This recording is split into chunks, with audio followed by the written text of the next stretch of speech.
Nós vamos conversar agora com o Nicolas Junqueira. Ele é neuromágico, eu quero saber, inclusive, o que é neuromágico, hipnotista, palestrante e também campeão brasileiro de ilusionismo, que vem usando todo o seu conhecimento na arte do engano para desmascarar charlatões em seu canal do YouTube, que tem atualmente mais de 120 mil inscritos.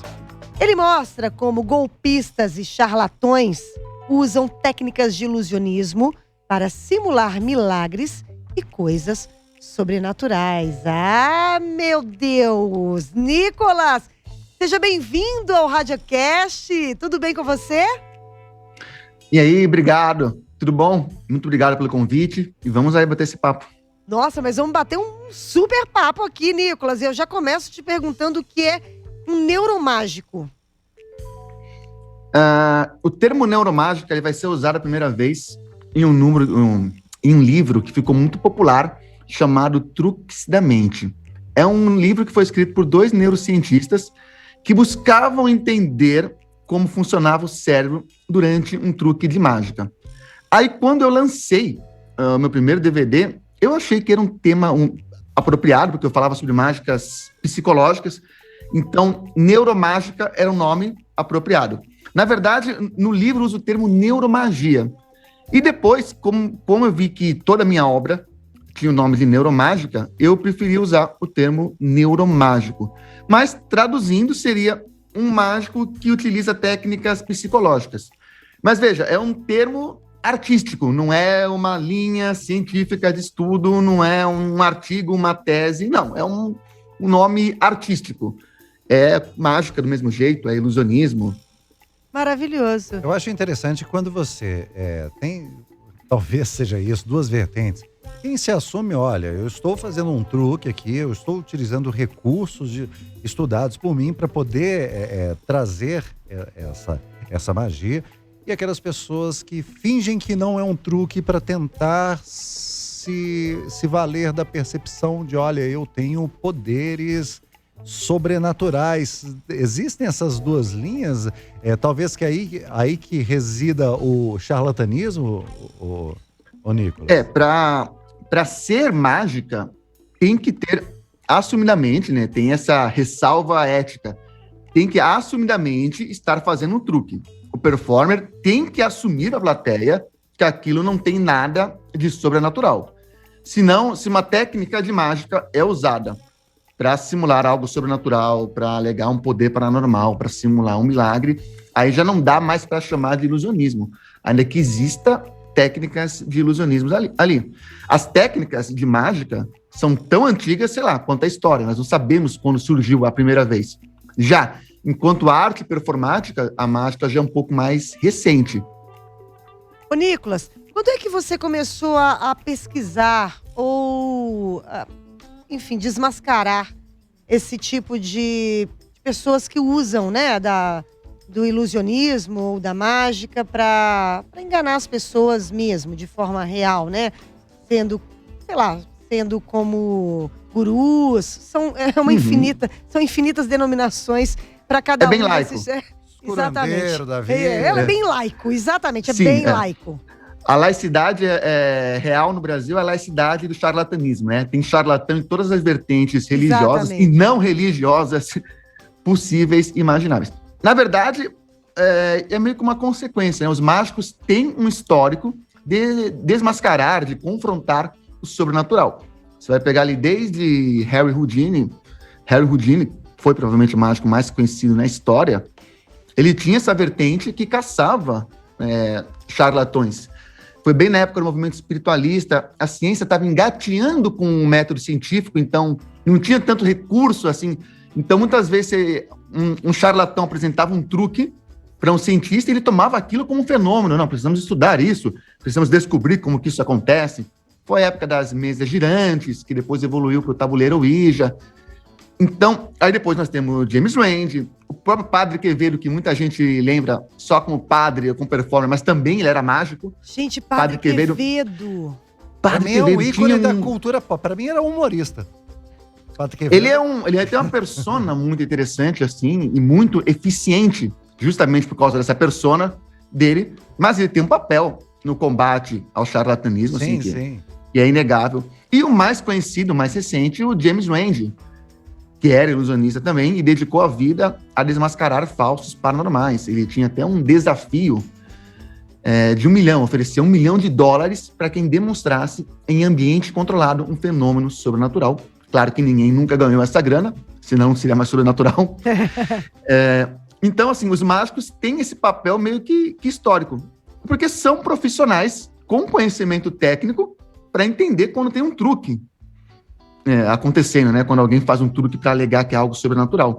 Então, eu sou só mais um numa sequência de mágicos que combatem o charlatanismo, que interpretam o sobrenatural como fenômenos humanos. E é interessante, Nicolas, que não só a profissão do ilusionista assumido, que traz essa abstração da vida concreta, tudo muito lógico, óbvio. Eu acho que as pessoas, elas sempre têm uma propensão a querer acreditar no irreal, como se, de certa forma, tivesse esse poder de nos abstrair da nossa rotina do dia a dia, ter aquela certeza de existe algo maior, existe algo além do que eu estou vendo.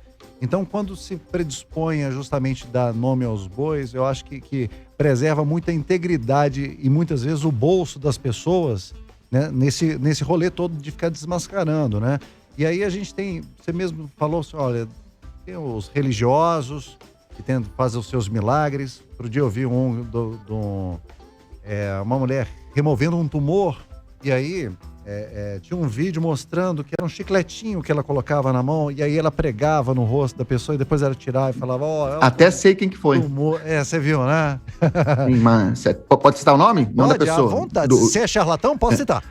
Não, o nome da pessoa que se colocou, que foi Márcio Américo, né? Exatamente, maravilhoso, inclusive. Ele faz um personagem sensacional e ele traz aquilo de uma maneira muito óbvia. Mas uma aula de pensamento crítico através do humor. Exatamente. E que outros charlatões você... Os dois estão certos. Os dois estão errados. Não, as duas gramáticas. Tipo, charlatões e charlatães. As duas estão erradas. Desses golpes atuais que a gente está vendo e talvez que a gente não esteja vendo, qual que você conseguiu desmascarar, ou conseguiu ver, ou que te impressionou de alguma forma pela complexidade? Esse é um ponto muito interessante, assim, me impressionou pela complexidade. Na verdade, charlatões não são técnicos. Eles ganham sempre, assim, na cara de pau, na habilidade em conversar com as pessoas, mas em termos técnicos, eles não são técnicos. Pô, você viu o exemplo do chiclete colado? Pô, não é possível que não tenha um truque melhor para fazer aquilo que ela queria fazer, né? Se você vê um mágico fazendo um número de mágica bizarro, dá para fazer algo muito mais bem feito que aquilo. Charlatões não são técnicos. Geralmente o que impressiona é o quão simples é e como as pessoas querem acreditar naquilo e acabam acreditando em coisas que, se você tirar o contexto, são ridículas. Né? São ridículas. O que você já desmascarou? A questão é que o citar nomes é complicado. Você acabou de dar um exemplo de uma pessoa que virou um processo. Esse caso, a gente pode falar, porque já foi julgado, né? Tramitado. Esse caso do Márcio Américo, com essa pastora, isso virou um processo. Mas eu quero... Não precisa citar nomes. Só as situações, por exemplo. Cita nome é tão bom. Não, a gente tem um que eu não desmascarei a pessoa enquanto criminosa, mas desmascarei as práticas, de um jeito que eu acho que ninguém nunca tinha falado. Já tinham falado pontuais, mas nunca um compilado como teve, foi o João de Deus. Sim. Né? Eu fiz um compilado ali, não falando das questões dos abusos, porque eu não tenho conhecimento técnico para falar sobre isso, mas sobre as cirurgias mediúnicas, truques que ele usava, tanto manuais como psicológicos, para dar a impressão que a pessoa havia se curado, que algo sobrenatural havia acontecido. Eu fiz um compilado muito grande disso daí.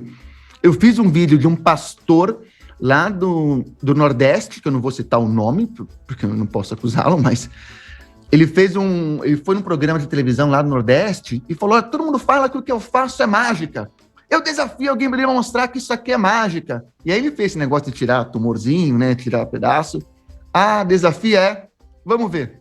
Aí peguei, fiz o vídeo dele, analisei. Esse é um que estava bem difícil de identificar os movimentos falsos, mas estava lá também, tudo truque. Tava tudo lá. Tudo lá. E existe... Mas nós temos clássicos, né? O clássico é o Uri Geller, por exemplo. Sim. Ele se vendia como um paranormal realmente, que entortava Colher, garfo, colher. Garfo. Eu não sei o que ele tinha, quantos Sim. utensílios domésticos, talvez alguma coisa de infância ali, quantos talheres. Qual que era o truque dele ali? Mágica. Não, O Uri Geller mágica basicamente a gente fazia... sabe, Nicolas. Eu Não, quero não. saber. A gente sabe é muita gente. Muita gente não sabe até hoje. Acredita até hoje, né? O Uri Geller fazia 3 mágicas, né? Um que era entortar talheres, colher, garfo, né? Que, pô, qualquer mágico meia boca faz muito melhor do que ele. Tem vídeo meu fazendo garfo, mas qualquer mentalista entorta garfo melhor que ele hoje. Fazia um número lá de adivinhar, replicar um desenho e parar uma bússola, usando um imã escondido na mão. 3 truquezinhos simples. E nisso ele vendia todo um discurso sobrenatural, paranormal. Era a época que a paranormalidade, né, anos 70, anos 80, a paranormalidade estava meio em moda nessa época. Eu não sei se vocês vão lembrar, assim. sentir o tempo, né, o momento. E você vê que é interessante... Nos anos 70 tinha uma aura mística, né? Uma aura mística, tanto que assim, Cabalística. uma década antes tinha Charles Manson, Exato. né? Você vê que tá sempre Maiores preso ao espírito da psicopatas época. da história, né? Líder de E culto. Charles Manson tinha líder de culto, isso, tinha toda essa aura mística. Não, nós vamos virar fadas, tal, todos os termos místicos, né? Pô, Mas o homem tá E- sempre precisando encontrar, é o que o Bruno já tinha Abstração, falado, né? né? Tá sempre precisando encontrar um guru, um mestre, Sim. alguém que você acredite, que você siga, pra te tirar um pouco do mundo real e achar que, né, que as coisas sobrenaturais vão te ajudar, enfim. Desde que o mundo é mundo, né? Na história tá aí. Uhum. Pra gente aprender e ver esses falsos gurus, né? A gente cada dia descobre, um é desmascarado, né? Vídeo João de Deus também. Vídeo João de Deus. E eu fico pensando o seguinte, eu quero te perguntar, existe mágico charlatão?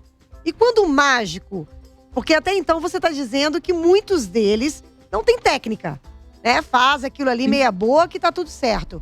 Mas e quando o charlatão é um mágico? Só aproveitar o que você mencionou sobre João de Deus. João de Deus foi desmascarado porque ele abusou de 500 mulheres. Sim. Se fosse para ele ser desmascarado por usar truques e dizer que eram milagres, ele estaria até hoje. Como Ele muitos. precisou chegar a esse ponto para alguém questionar que o que ele fazia talvez não fosse tão sobrenatural assim. Aliás, tem a ver com uma curiosidade que eu tenho com relação ao que ele faz de desmascarar. Se em alguns momentos existe um conflito, já que, igual a Fernandinha estava falando, que o ser humano precisa dessa abstração, precisa muitas vezes de um guru, até para poder tocar a vida dele. Às vezes você olhar Sim. uma figura, por exemplo, você colocou, o João de Deus, aconteceu tudo aquilo, para alguém chegar e colocar uma lupa sobre ele e dizer o seguinte, o que você faz é charlatanismo. Mas se você encontra alguém que você sabe que está ludibriando as pessoas, mas entra em conflito do tipo, por que eu vou tirar essa esperança das pessoas, dessas pessoas que estão ali em torno dessa figura, se existe algum conflito ético envolvido nesse desmascarar os charlatães? Muito bom. Inclusive, foi uma reflexão que eu tive que fazer para responder uma alegação que alguém comentou no podcast. Aí tem alguns pontos. Primeiro, eu acho que todo mundo tem direito à verdade. E aí a pessoa pode escolher acreditar no que ela quiser, certo? Só que só tem direito de escolher, possibilidade de escolher, quem tem acesso às informações. Certo? Justo. Certo. Se a pessoa está ali sendo enganada, sendo apresentada a um truque como se fosse algo sobrenatural, ela não teve escolha. Ela acreditou porque ela foi manipulada para aquilo. Para acreditar, ela tem que ver o outro lado da história, tem que ter acesso às contestações, e aí, se ela quiser, ainda assim tendo acesso a acreditar, aí é liberdade dela, certo? O livre-arbítrio dela. E outro ponto eu acho que dá para você ajudar pessoas sem fazer isso. Até com conceitos religiosos ou filosóficos. Né? Veja, a questão não é a religião. A religião tange aquilo que é inexplicável. Eu não posso afirmar não existe vida após a morte. Agora, se alguém fala, eu estou me comunicando com o espírito, ele está falando isso aqui, eu estou anotando, isso é uma informação verificável.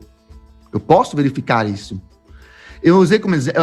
Alguém deu um exemplo. Você acha isso charlatanismo? O quê? Quando as pessoas recebem textos, ou mesmo livros psicografados? Se a pessoa acredita que está recebendo, não é charlatanice. Mesmo que não seja, de fato, sobrenatural. Pode ser uma coisa da cabeça dela, isso é comum. Essas experiências mediúnicas naturais, né, elas acontecem. As pessoas podem receber coisas, achar que aquela inspiração foi de um morto, de um ente querido ou de Deus, e ela, de fato, acredita naquilo. Para ser um charlatão, ele tem que saber que aquilo não é real e passar aquilo para o público como sendo real. Você tem que ser picareta. Se nem ele tem consciência, ele não é um charlatão. Claro que aí cabe, assim, eu como pessoa de pensamento crítico, questionar, olha, mas será que isso é real mesmo? O que é muito diferente de acusar a pessoa de ter má fé. O charlatão, ele tem consciência que ele está agindo de má fé, né? Sim. Se não tem consciência, ele não é um charlatão, né? É um auto-engano que existe também em todas as vertentes religiosas. O auto-engano existe em várias coisas. Muitas vezes se toma aquilo como verdade, mas não é. Então, o charlatão é aquele que intencionalmente está enganando alguém. Você já encontrou algum mágico charlatão? Eu fiz até um vídeo mágico, charlatões. Mágicos podem ser desonestos de diversas formas, né? Só que, assim, charlatão no mesmo sentido desse do sobrenatural, não. Até porque vai deixar de ser mágico, né? Se ele deixou de assumir que está fazendo um truque, deixou de ser mágica. Agora, o que vale, ele pergunta se alguém que tem formação como mágico usava essas técnicas para enganar. A maioria que eu vi, todos que eu vi, eram muito toscos. O Thomas Green Morton, que era o conhecido Homem do Ra, vocês devem lembrar. Eu lembro demais disso. Pois é, que é o nosso Uri Geller brasileiro, né? Uri Geller com restrições luz saindo da mão, não tinha uma parada dessa? Pingando perfume, os garfos novamente. Então, dizem que ele era mágico na adolescência. Então, nós temos aí um exemplo de um mágico que pegou seus conhecimentos e foi para a área do sobrenatural. Mas, com certeza, também não era bom mágico. Porque era muito ruim também. Pô, era observável os truques dele. Eu acho que mágico charlatão é aquele que faz vídeo cheio de edição para parecer que ele tá fazendo mágica, mas na verdade é edição pós-vídeo. Esse tem que ser considerado mágico charlatão. Dentro do contexto do ilusionismo, sim, com certeza. Ô Nicolas, claro que não é um golpe, assim, né? Não lesa ninguém, claro, né? Mas é mais um nível de pegadinha fake, mas claro, sim. Ô Nicolas, daqui a pouquinho eu vou querer saber sobre essa outra figura dentro desse espectro, que é o tal do vidente. A gente teve recentemente umas alegações que deixou principalmente o pessoal da bola meio assustado, que o Gabigol ia lá ia viajar com a delegação do Flamengo, e se ele tivesse no voo que o avião ia cair, e por aí vai. E um furdunço danado em torno disso, nem que seja nos bastidores. E aí a gente tem uma série de figuras, inclusive históricas, com repercussões históricas. Eu estava lendo umas coisas sobre o Rasputin e o quão ele influenciou ali o processo do último czar da Rússia. Explica para as pessoas quem foi Rasputin. O Rasputin, ele aparece no começo do século XX, como um curandeiro, o filho do Alexander, o último dos czares. Ele tinha leucemia. E ele aparece lá e, por alguma razão não explicável, o menino melhora. E aí ele passa a ser o conselheiro do czar. Sim. Eu acho que não é leucemia, não. É alguma questão, é algum problema no sangue, mas eu acho que não era leucemia. Eu não Porque eu lembro que é uma doença que, assim, quando a pessoa está tranquila, os sintomas, de fato, diminuem. E aí... Então você vê, já a presença dele já acalmava o garoto e dava uma melhora. E aí o Rasputin, que tinha toda essa aura, uma barba tal, misteriosa e por aí vai, andava de uma maneira muito característica, ele se torna a figura mais popular ali do Kizar, inclusive nomeando pessoas para cargos importantes. Ele se aproxima da família do Kizar de uma maneira simbiótica, ele se confunde ali com o próprio poder. Até a forma com a qual ele deixa a vida, que ele é assassinado, é muito curiosa, porque eles tentam envenenar o Rasputin, ele não morre, ele é baleado e continua vivo, e aí os caras jogam ele num rio lá pra sumir com o cara, e mesmo depois de ter sumido, obviamente, ele deve ter morrido, eles ainda ficaram na dúvida, será que ele morreu mesmo? Eu acho que ele não morreu. Quer dizer, o cara sustentou até aos 45 do segundo tempo essa áurea, e muita gente, não só na história, mas atualmente, se vale dessa áurea de mistério e desse poder de premonição. E daqui a pouquinho eu queria que você abordasse um pouco mais sobre os nossos videntes. Nós vamos falar então no segundo bloco. Espera, Nicolas. Você vai nos contar o que você acha dos videntes, de Rasputin, dessa última história que todo mundo acompanhou aí. Gabigol pega o avião, não pega o avião. A gente já entendeu que Gabigol não acreditou nisso. Foi, pegou o avião e voltou. Mas muita gente acredita. E a gente vai, então, voltar daqui a pouquinho. Espera que esse papo ainda vai dar muito pano pra manga. Daqui a pouquinho a gente tá de volta. Deixa eu dar um recadinho aqui pra vocês. Agora. 3h29. Você era daquelas pessoas que dizia que só compraria Bitcoin quando estivesse mais barato? Pois é. Então chegou a sua hora. Opa, e se eu te contar o seguinte, que para começar é muito fácil. Buybank é a ajuda que você precisa. Acesse aí, tchaubanco.com.br. Invista em criptomoedas da forma mais simples e segura possível. A Buybank está sempre ao seu lado e de olho nas melhores oportunidades, Fê. O futuro da economia não vai ficar te esperando. Comece agora a transformar o seu mundo com as criptomoedas. Acesse tchaubanco.com.br. Buybank é a sua plataforma de criptoativos.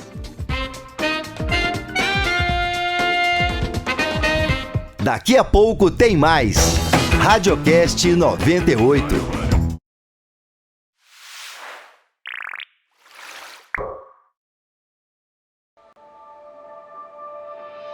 Iniciando mais um Aceleradores do Bem.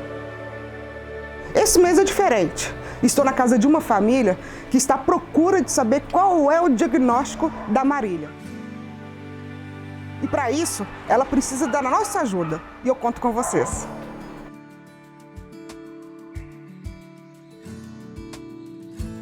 Oi, meu nome é Marília, eu tenho 19 anos e há 6 anos eu luto para descobrir o que eu tenho, qual doença eu tenho que tem me causado dores terríveis.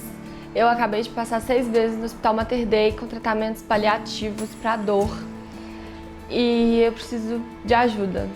Os remédios são muito caros, por exemplo, esse que eu estou usando agora, o Restiva, ele custa R$200 basicamente e eu tenho que trocar ele toda semana. Ele é um remédio para dor. A acessibilidade, que eu tive que mudar as portas de casa para poder passar com a cadeira, porque essa doença ela faz com que eu perca a força das pernas, às vezes a força das mãos. Eu ia agradecer muito se vocês pudessem ajudar de qualquer jeito. Tem como ajudar pelo Pix, pela vaquinha, tem como ajudar também compartilhando a história, pedindo ajuda para quem é próximo, doando, às vezes o Restiva, o remédio. Tem como ajudar de várias formas. Para quem quiser acompanhar a minha história, me segue no Instagram. Lá eu posto tudo que está acontecendo, tudo que eu estou pensando, como está o progresso dessas mudanças, para que eu estou usando as doações. E eu conto com vocês. Para participar do Aceleradores do Bem, basta mandar um e-mail aceleradores-do-bem@98fm.com.br.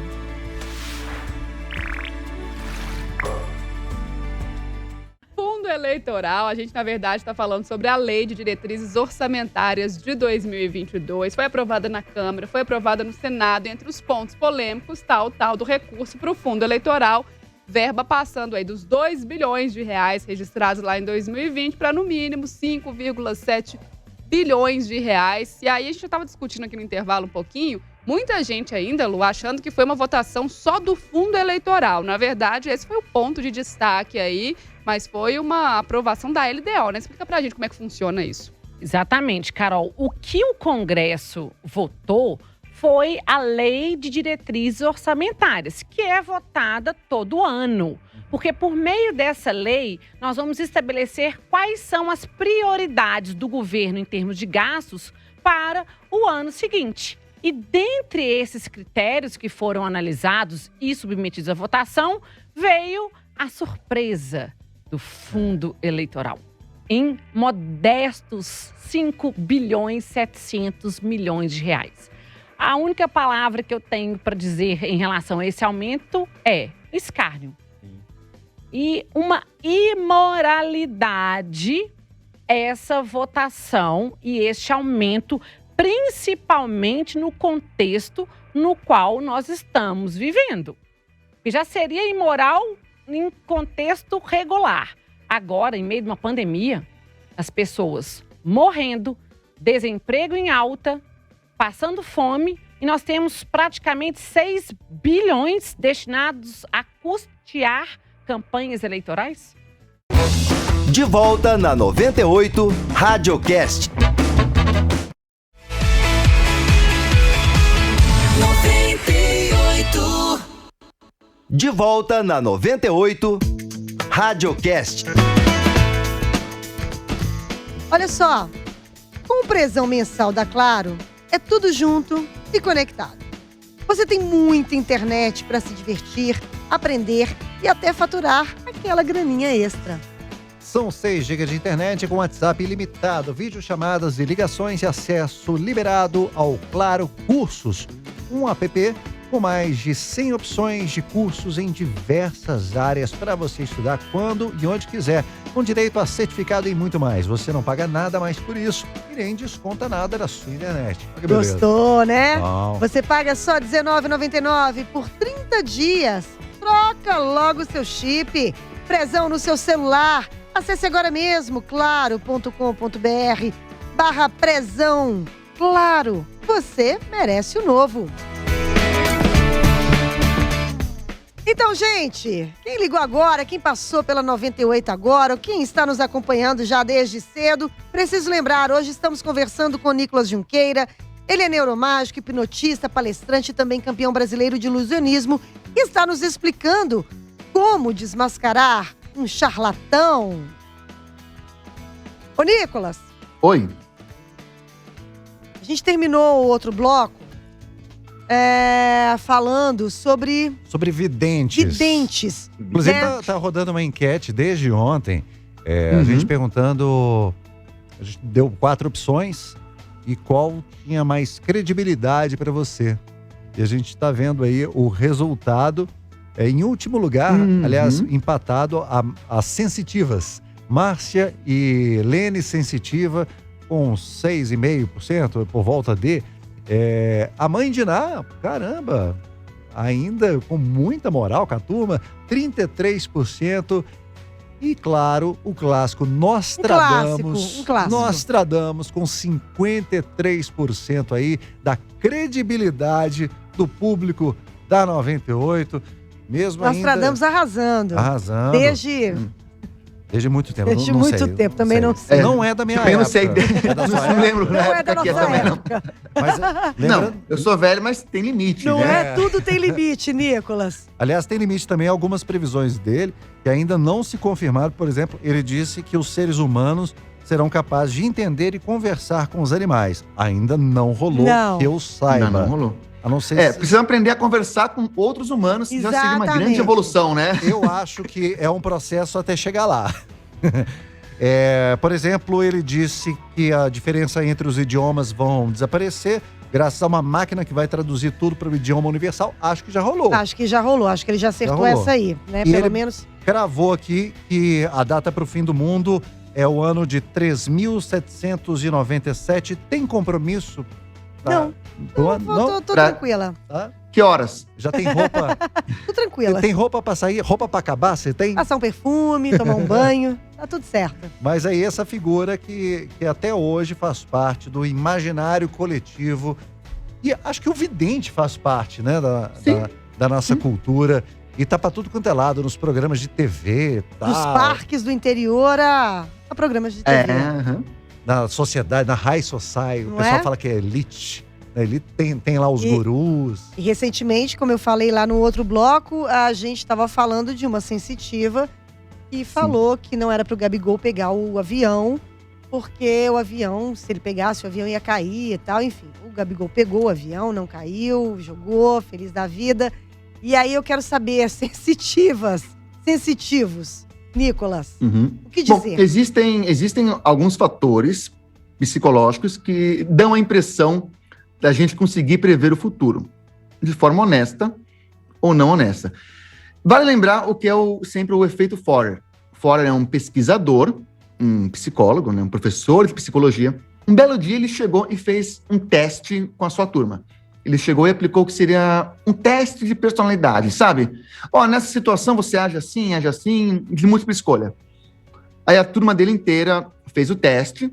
No dia seguinte, ele entregou os resultados e pedimos para a turma avaliar, de 0 a 5. Que nota você dá? Vamos de 0, seria, nossa, nada a ver, e 5, nossa, sou tão eu, isso, perfeito. Na média geral, o teste teve resultado 4,6. Ou seja, muito bom esse teste, né? Uma boa precisão. Só um problema. Todo mundo recebeu o mesmo teste. O mesmo resultado. A mesma descrição de personalidade. Com frases que ele pegou do horóscopo. Meu Deus. O que isso prova? Que nós tendemos a interpretar como específicas descrições que são genéricas e ambíguas. A descrição é genérica, você pega uma descrição de personalidade. Você é extrovertido e brincalhão, embora em alguns momentos prefira ser mais reservado. Você aprendeu com o tempo que não é bom confiar em todo mundo. Entretanto, você ainda espera ter pessoas com quem você possa compartilhar as suas dores e anseios mais profundos. Você tem habilidades que não transformou em lucro para você. Nem tudo acontece exatamente como você pensa. Mas você, de modo geral, consegue levar... Entendeu? A descrição são genéricas. Mas quando você toma aquilo, você está predisposto a acreditar, e aí estudos posteriores vão mostrar que quanto mais autoridade tem a pessoa que está aplicando o teste, mais as pessoas tendem a acreditar, você interpreta aquilo como específico. Eu falo, você tem uma habilidade que não transformou em lucro. A pessoa entende, ele falou do meu curso de coaching. Sabe, a pessoa deixa específico aquilo que é genérico. E nós podemos extrapolar isso para eventos que ainda não aconteceram? Com certeza. Você, nos próximos meses, vai receber notícia de alguém que você não vê há muito tempo. Você vai pensar em uma pessoa do passado. Isso é maravilhoso. Aí, aliado a isso, existe também o conceito de previsão autorrealizável. Então, você vai fazer uma consulta com o vidente e ele fala assim, olha, você vai cursar faculdade. Aí você fica com aquilo na cabeça. Às vezes você já tinha uma fagulha de desejo de fazer aquilo, né? Aquilo fica na sua cabeça e você vai atrás daquilo. Você começa a estudar, né? Você entra numa faculdade e no final a profecia se realizou. Profecia autorrealizável. Caramba, isso é maravilhoso.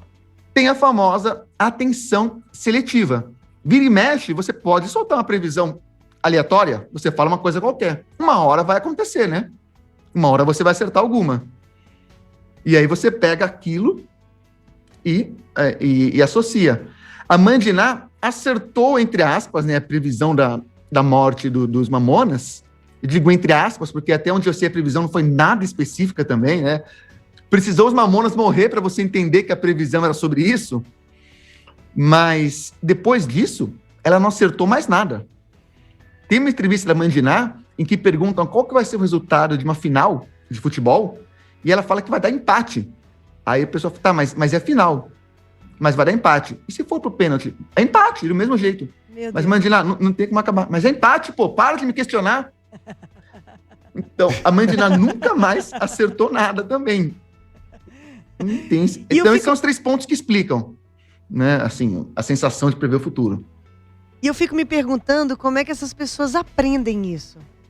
Porque de qualquer forma tem que ter uma técnica. Tem que ter uma técnica. Que passa assim, olha, quando você vai fazer, você precisa ir por esse caminho. Às vezes até na consulta individual, você vai conversando, mais ou menos mapeando. Tem um rolê assim já? Tem os livros de cartomancia, que foi o que eu estudei, que ensinam literalmente a você fazer leitura fria sem assumir que é leitura fria. O que isso quer dizer? Eu não entendi. O que é leitura fria? Leitura fria é o que eu fiz agora. É o que deriva do efeito Forer. Descrições genéricas e ambíguas que a pessoa vai interpretar como específicas. Né? Então, por exemplo, a pessoa chega até mim, eu vejo que ela tem uma aliança, e eu começo a consulta falando assim, olha, eu percebo que para você tomar decisões sempre é algo muito difícil, porque você tem que pensar em mais de uma pessoa, você não consegue pensar só em você. Não é mais como naquela época em que você era jovem e podia fazer o que você quer. Embora hoje você tenha esse conforto, em alguns momentos você se preocupa ou se questiona se tomou a melhor decisão. Faz sentido para você isso? E a pessoa vai te respondendo, né? Ela vai te dando dados, pistas, né? E aí, tem livros que ensinam a fazer isso, mas não assumindo que isso é uma técnica desonesta. Como se fosse normal. Por exemplo, olha, quando você falar um nome e não for o nome de alguém que ela conhece, peça para ela tentar lembrar alguém do passado ou alguém que tem um nome parecido. Né? Então, vou virar para você. Quem que é Cláudia? Você conhece uma Cláudia? Cláudia. Não conheço nenhuma Cláudia, não. Você não conhece nenhuma? Eu conheço. Você conhece? Então é para você a mensagem. Olha. Senta aí, Cláudia. Minha tia, um beijo para ela. Cláudia, aí não, ou alguém que começa com Cláudia, talvez Cláudio Omar, eu não sei. Olha, talvez essa pessoa ainda não tenha entrado na sua vida, mas o que está me revelando aqui é que vai ter um impacto muito grande. Então, quando aparecer, preste atenção. É a Cleusa. É a Cleusa. Eu sei que era a Cleusa. Era isso. Isso. Era a Cleusa. Ah, caramba. Isso. E tem como você passar isso de uma forma cultural, né? Eu uso como exemplo sempre, por exemplo, ciganos. Crescem naquela cultura e eles aprendem aquilo como sendo o jeito de fazer aquilo mesmo.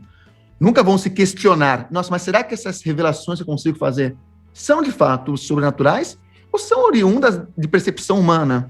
Aquilo que você falou, principalmente no primeiro bloco, sobre charlatanismo, se a pessoa não tem consciência de que está fazendo uma picaretagem, se ela acredita naquilo que ela propaga, não chega a ser um charlatão. Não.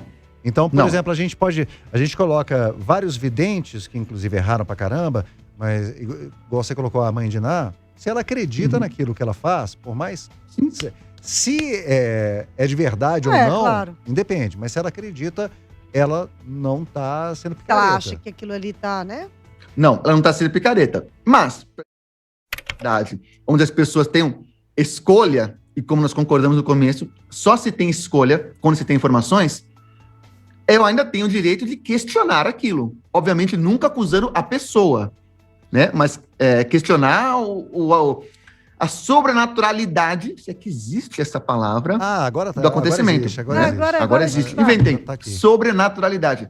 Então, claro, eu não posso acusar a pessoa, mas eu posso questionar se aquilo é sobrenatural ou se é oriundo de fenômeno humano, sem acusar a pessoa de estar fazendo um golpe, de estar enganando alguém, exceto quando é algo muito explícito. Rapidinho, só para quem está chegando agora, a gente está batendo um papo com o Nicolas Junqueira, ele é neuromágico e é o caçador de charlatões por aí. Pessoal aí que fica abusando da fé alheia. E sobre essa coisa de o cara não ser necessariamente um charlatão, se acredita naquilo, tem uma história que eu andei pesquisando, obviamente porque a gente ia levar esse papo, e eu me deparei com a história de um tal de Criswell. E é muito interessante como ele é descrito. Ele é norte-americano, ele é conhecido como vidente futurólogo, mas a maneira com a qual ele entrou nessa empreitada é que chama atenção. Ele era meteorologista de televisão. História sensacional. E aí um dia, ele ao vivo, ele estava sem as previsões do dia. E aí ele improvisou. E não é que deu certo? Bateu direitinho? A partir daquele momento, ele começou a improvisar em todas as vezes que ia para falar da meteorologia do tempo no dia seguinte. Ele achou que ele era um iluminado. Mas o curioso é que, segundo relatos, aí a gente não sabe, isso foi há muito tempo, foi anos 50, aliás, início dos anos 60, ele acertava mais do que a galera que estava estudando meteorologia. Talvez porque era difícil meteorologia naquela época. Se erra hoje, imagina lá nos anos 60. Pois e aí é. ele começou a virar um vidente full para qualquer coisa. Né? Talvez ele possa ter, digamos assim, sendo ludibriado pelo próprio acerto, ele estava acreditando que ele realmente tinha poderes, não sei. A gente não, pode até chamar porque ele de charlatão, cara? Eu não sei, pra chamar de charlatão, teria que saber o que ele pensa, né? Eu não tenho acesso à intenção dele. Principalmente porque ficou lá atrás na história. Mas, assim, fenômenos meteorológicos também não são tão aleatórios, né? O clima está esquentando, tal, fez muito calor, é previsível que vai chover em breve, né? Não é totalmente aleatório, tem uma questão de percepção, né? E aí a pessoa que é experiente, que está acostumada a ver, ela consegue ter uma taxa de acerto maior do que o aleatório, com base na observação. Né? Tá calor, deve chover em breve. Então, tem muito disso também. É a mesma coisa que fazer previsão política. Não é previsão. Você vê um cenário, você consegue fazer uma... Deduzir. É mais uma dedução, né? Dedução, o termo é esse, dedução. Você consegue ver mais ou menos para onde vai se encaminhar as coisas. E assim, a previsão do tempo já era naquela época, devia ser muito menos precisa, é capaz que ele acertasse até mais mesmo. Agora, nós temos um teste cego que demonstra a ineficácia dos videntes, chamado pandemia. Evento dessa magnitude era para estar em todas as previsões para 2020. Ninguém, Nicolas, ninguém acertou, ninguém previu. Previu a pandemia? Sempre vai ter alguém que vai pegar alguma previsãozinha, né? Alguém lá da Malásia do Sul. Pô, ele falou que teria momentos que todo mundo pararia tal, e vai fazer uma forçação, né? Para encaixar o negócio lá. Esse aqui falou, mas não. Pô, não é possível. Um evento dessa magnitude tinha que estar, assim, em 90% das previsões. Se quanto mais explícito... Veja bem, eu consigo ver o futuro. Então, quanto mais pessoas impacta um evento, mais ele deveria ser detectável pela minha capacidade de prever o futuro. Pô, isso daí é um evento global. Em qualquer ponto que eu olho o futuro, eu vejo pandemia, olhando de 2019. Não é possível. Eu vi algumas previsões, na verdade, uma previsão, foi até uma dessas sensitivas, eu nem sei qual delas, mas que colocaram que ela tinha acertado a pandemia. E, na verdade, a fala, ela entra dentro daquele rol de alegações que você colocou, Nicolas, da ambiguidade. Será um ano muito carregado, muito difícil, com muitas complicações em várias áreas, não sei o quê. É bom você fazer isso, aquilo, outro. E aí, talvez em contraponto a vários que colocavam, não será um ano aberto, com energias maravilhosas, as coisas vão se concretizar. Pegaram para dizer assim, ela sabia da pandemia. Tá aqui a prova que ela sabia. É porque as pessoas tem uma querem, lógica, né? Tem uma lógica cética que é o seguinte, eu acho que prever o passado contra. Prever o passado é uma ciência exata. Depois que aconteceu, é que eu vou tentar associar a minha previsão. Eu falei um negócio genérico, e aí depois eu pego um evento que aconteceu e encaixo nessa previsão que eu fiz. Não é? Agora eu fico... Uma previsão seria, vai ter uma pandemia, um vírus que vai vir da China, vai parar todo mundo por 2 anos, vai começar a voltar assim, primeiros países a voltar vão ser tal. Isso é específico. Isso é específico. E eu fico pensando, esses videntes, né, que a gente está falando aí, que usam dessas técnicas, mas também é um risco muito grande, né, Nicolas? Porque daqui há uma hora a casa cai, né? Cai nada. Não? Cai nada por causa da atenção seletiva, né? As pessoas só lembram do que acerta. Quando você já viu alguém fazendo uma comparação, previsões de 2018 ao final de 2019? Vamos ver quais deram errado. Não, você só vê o que deu certo. É verdade. Onde é que acertou? E principalmente que você tem, depois que passou o ano, você consegue fazer as conexões, né? Olha, eu falei que ia ter uma mudança no esporte, viu? Tal time trocou o técnico, eu acertei. Eu falei que um cantor ia ficar doente, viu só? Fulano foi internado, acertei. Eu já decidi, Fernanda, eu vou olhar tudo que os videntes estão falando, eu vou apostar tudo contra. Eu vou falar ao contrário, porque se eles errarem, eu tô acertando. Eu vou pegar a maioria. Gente, uma loucura. Ô, Nicolas, só aproveitando aqui, o Walter mandou uma mensagem pra gente. Eu sei que o nosso tempo já tá meio que estourando, mas eu sei que você trabalha com hipnose. E ele está justamente perguntando isso. Hipnose para fins medicinais. A mãe dele passou por vários maus bocados aí, sente uma série de dores que a medicina não consegue explicar. E o Walter vê com bons olhos aí o recurso da hipnose medicinal. Você também opera nessa vertente? Na área terapêutica, nada. Nada, porque eu acho extremamente delicado e a pessoa tem que ter alguma formação. É preciso ter muito cuidado, assim, porque a hipnose é uma das coisas que, com frequência, é usurpado por golpistas e pelo lado da pseudociência. A hipnose, ela é uma ferramenta, assim, que pode ajudar. E a área que ela mais tem comprovação é, de fato, no tratamento para dor, certo? Mas veja, ela é uma ferramenta, ela não é uma cura, ela não é uma terapia completa em si, ela é um recurso que, se bem usado, pode sim ajudar. Mas não confie todas as suas fichas na hipnose, jamais abandone tratamento nenhum para se tratar com hipnose e jamais confie num hipnotista que prometa curar qualquer coisa. A hipnose é uma ferramenta, ela nem é um tipo de terapia, ela é uma ferramenta que pode ser usada em processo terapêutico. Tem sim bons indícios que ela pode ajudar, desde que bem usada e como técnica complementar. E sim, em controle da dor, é uma das áreas que mais tem evidência que ela pode ajudar, mas nunca para substituir um tratamento convencional. Boa, Jamais. boa. Se alguém prometer isso, corre. Nicolas, aqui, o pessoal participando, quero agradecer a todo mundo que mandou mensagem para o 993169898. Eu mediunicamente consegui ler, mas não consegui falar, tá bom? Inclusive, pessoal aqui, ó, não conhecia o Nicolas, mas já me inscrevi no canal dele, do YouTube. Gostaria que você deixasse aí o canal para todo mundo se inscrever, falando que gosta muito da temática e dizendo que perdeu parte do programa. Fica tranquilo, esse é o Felipe Jequim. A entrevista do Nicolas e todas as entrevistas do Radiocast estão no nosso portal 98 Live. Vai lá e confere, o Radiocast está te esperando. Isso aí, tá tudo lá. Nicolas, fala de novo quem quiser te achar, como faz?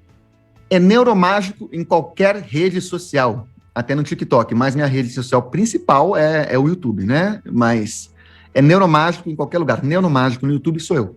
Então pronto. Tique-truque. Tique-truque. Nicolas, muito obrigada pela sua presença aqui no Radiocast de hoje. Foi muito legal. Um grande beijo pra você, uma linda terça. Até a próxima. Até. Valeu.